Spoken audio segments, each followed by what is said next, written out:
పింఛన్లు పెంచకుండా ముఖ్యమంత్రి రేవంత్ రెడ్డి దివ్యాంగులను మోసం చేశారని ఎంఆర్పీఎస్ వ్యవస్థాపక అధ్యక్షుడు మందకృష్ణ మాదిగ ఆరోపించారు.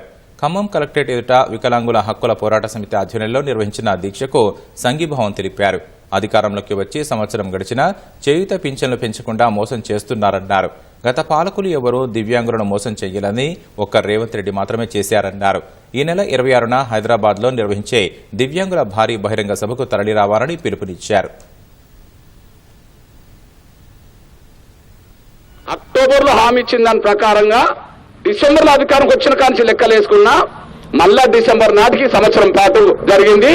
పెన్షన్ ఒక్క రూపాయి కూడా పెన్షన్ పెంచకుండా మనల్ని మోసం చేసుకుంటూ వచ్చిండ్రు రేవంత్ రెడ్డి గారు.